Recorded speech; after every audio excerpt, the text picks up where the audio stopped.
Officially 4 weeks post-reno, and we've got the carpet back.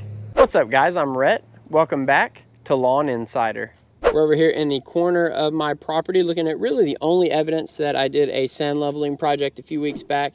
And this is a great illustration of why a lot of people love Bermuda and even more people hate it. And really the people that hate it are the people that don't have Bermuda because it can be so invasive because of this characteristic right here. And what we're looking at are these Bermuda grass runners that are running laterally across the ground, and they're tacking down at their nodes. And we've also got rhizomes underneath the ground. So Bermuda can spread very, very aggressively. And that's really what sets Bermuda and other warm season grasses apart from their cool season counterparts. KBG can spread, it just does it a lot more slowly compared to Bermuda. But its ability to self-repair and fill in weak spots or thin spots in the lawn without having to overseed.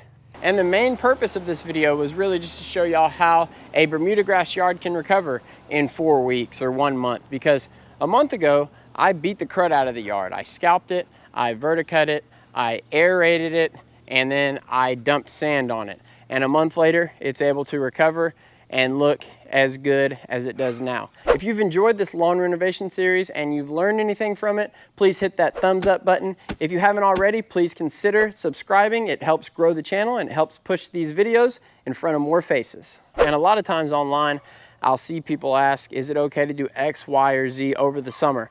And if you have Bermuda grass, the answer is almost always going to be yes. Here's how the front yard is looking right now. And it's actually not quite as thick as the backyard, and that's probably because I have trees, and then the neighbor's house blocks the sun whenever the sun is setting, so I don't get quite as much full sun up here, but it still looks pretty good. It still holds its own pretty well.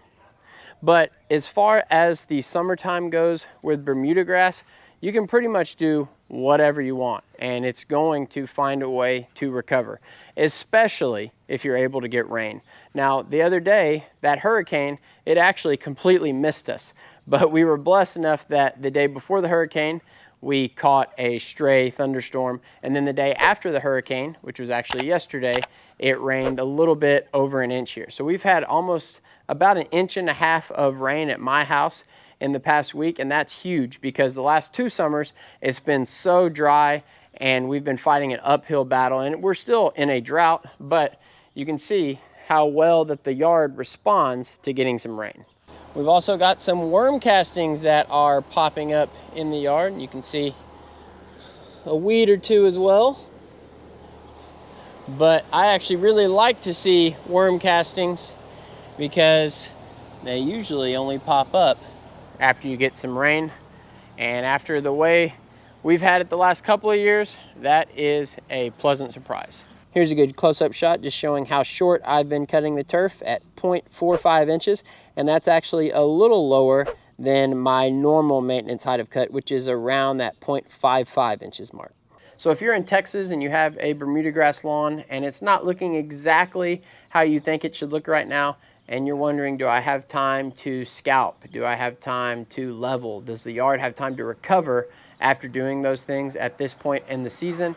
And the answer is a resounding yes. We've got lots of growing season left, and really your yard's probably not gonna slow down dramatically until October, to be honest with you. So it's got plenty of time to recover. Really the main question is, when you're looking at something like that, is are you going to be able to keep it watered?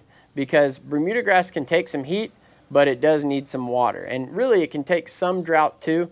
It's just like last year when we had 70 something days of 100+ temps. We had over 100 days without getting any rain. The yard did get a little bit thirsty, and obviously it's not going to repair itself as quickly in a situation like that. But if you have a favorable forecast, or if you have an irrigation system and you're not in a city that's putting some crazy drought restrictions on you, then you should be good to go.